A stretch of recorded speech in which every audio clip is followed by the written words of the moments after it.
So then we've got the starter project up and running, and the next thing we want to do is send a message to an AI model to get a response. And to do that, we'll need to do two things, right? Install the Anthropic Client SDK, and then also get an API key to make requests with. So we're going to install the Client SDK first, and then we'll grab an API key. And I'm on the Claude API Docs on the Client SDK page, and I'm just going to choose the TypeScript option right here, since we're using TypeScript to build the Next app. And then on the next page, we should see an install command for the SDK, which we can copy, and then just head back to the code to install it. Alright, so I'm back in VS Code, and I'm just going to start up a new terminal, and then I'm going to paste in the command we just copied and hit enter to install that SDK. Alright, so next up we need to get an API key, which we need if we want to start sending messages to an AI model and getting responses back. So you can grab that from your API account, which I showed you how to set up in the previous lesson by coming to platform.claude.com, and you want to click on this Get API button right here. Once you've done that, you'll need to give this key a name, which I'm going to call Scrap Chef Key. And then you want to click on the create button down here. Then it's going to show you the key, which you can copy, and make sure you do that now, because once you've closed this window, you will not be able to access this key again. So now we've got the key, we can head back to the code to use it.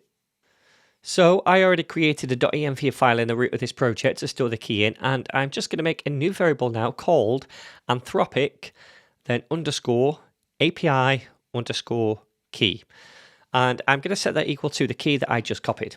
And I'm putting the key in a .env file because I don't want to accidentally push this key to GitHub and expose it, because then anyone can use it. Also, I will be deleting this key by the time you watch the video, so no point in trying to type this one out either.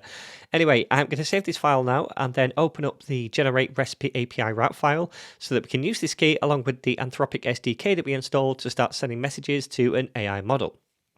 Okay, so first things first, we need to import the SDK into this file by coming to the top, just saying import, and then Anthropic with an uppercase A, and then that comes from @Anthropic-AI, and then /SDK. All right. So next we can make a new Anthropic client instance by coming down here and making a new constant, which I'm going to call client, and then we set that equal to new, and then Anthropic, capital A, which is what we just imported. And then we have parentheses at the end, and we pass an object in as an argument. And the reason we do this is so that we can add on the API key property right now. And the value of that should be the API key that we just added to the .env file. So we can access that in Next.js applications in API routes by just saying process.env, and then in square brackets, we add the variable name in quotes, which is Anthropic underscore API underscore key, all in uppercase. All right. So now we have this client constant, right, which we can use to send messages to AI models and then get responses back from them. Now we want to do that inside this post handler function, which gets executed when we click on that generate recipe button on the front end. So at that point, we're going to be sending a prompt to the AI model to ask it to generate a new recipe for us. So then the way we do that is by first of all making a new constant, which I'm going to call message. And then I'm going to set that equal to await, which I can do because this function is async. And then after that, the client instance that we just made, dot messages, because we're using the messages API to interact with the models. And then on that, we're going to use a method called create and invoke it.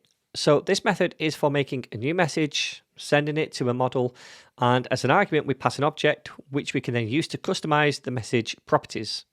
So the first property I want to add to this object is the model property to specify the AI model that I want to send the message to. So we can see right here, we've got all the Haiku models, the Opus models and the Sonnet models that we can choose from. And as a general rule of thumb, the Haiku models are the most lightweight for simpler tasks and they're the least expensive. The Opus models are the heavyweight models for more complex tasks and they're the most expensive. And the Sonnet models just sit somewhere in the middle of those. So I'm going to choose the Sonnet 4.6 model for this message that we're sending. Okay, so next I'm going to add the max underscore tokens property. to specify the maximum number of tokens that I want the model to use up in its response, right? Because if I didn't add this, then it might use up more tokens and cost more. So I want to limit this to 1024 tokens, which is enough for a decent sized response. And I'm using 1024 because it's just a power of 2, but we don't have to work in powers of 2 for AI tokens. This could just be 1,000 or 1,500 or 500 or whatever you want. Anyway, next we've got the message that we want to send itself. So we can do that by adding on the messages property, which is an array of objects, where each object represents a message in the chat. So imagine we had a back and forth with the model, then we might include a few objects in this array to represent all the messages between the user on the front end and the model itself, like the message history, if you like. In our case, we just want to create a single message, which is to ask the model to generate a recipe. So there's not going to be any follow-up conversations or anything like that. So we just need a single object in this array. And then inside this object, we need two properties. The first one is the role property, which basically says who this message is by. And that could be a previous message in the conversation by the AI model, in which case we'd put assistant for the role, or it could be the user of the application on the front end. And in that case, we'd put user right here. So this message is going to be coming from the person using the application, right? When they hit the button in the browser. So we're going to put user right here. The second property is going to be the content property, and this is where we specify the actual message content that we want to send. So in this case, I'm going to say generate a simple random recipe with clear steps. And I'm not using any of the user's ingredients or filters or anything like that just yet. For now, I just want to send a simple message to make sure everything is working as it should, and then later we'll add in those other things.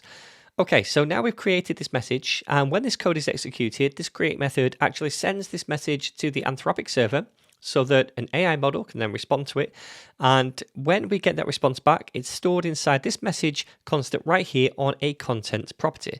So for now, let's just log this content to the console down here so that we can see what comes back when we hit that button. So I'll say console.log, and as an argument, I'll pass in message.content. And remember, this code all runs on the server, so it's in a terminal over here that we're going to see the output. So now we can head to the browser and just hit the generate button to trigger this request. So I'm just going to click on this button right here.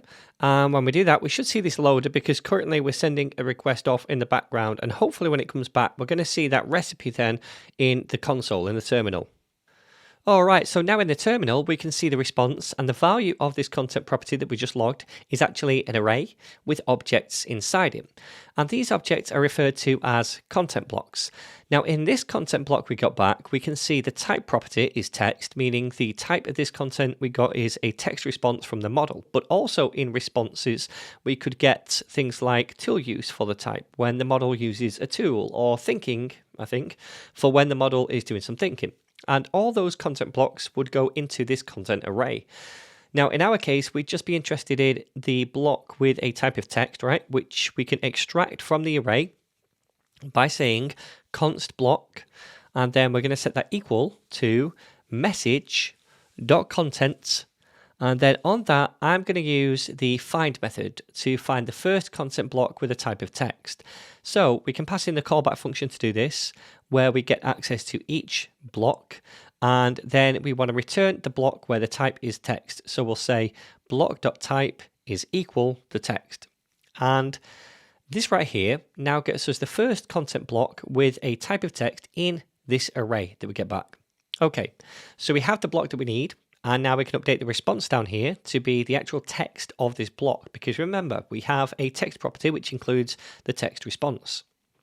So for the recipe value, we're going to say block, and then after that a question mark, just in case we couldn't find a text block up here. So we're saying if this exists, then we'll access the text property on it. So now we're sending the message to the model, then we're getting a response, and we're passing that response back to the front end. And remember, we output that response in the recipe panel components, which you can see if we open that up, and it's right here. All right then, so let's give this one more go. I'm going to click on generate recipes over here. Hopefully then, after a few seconds, we should see the recipe appear here. And there it is. We can see garlic butter pasta, prep time 5 minutes, cook time 15 minutes, serves 2, blah, blah, blah, blah. We've got all the different steps here as well. Awesome. So that seems to be all working.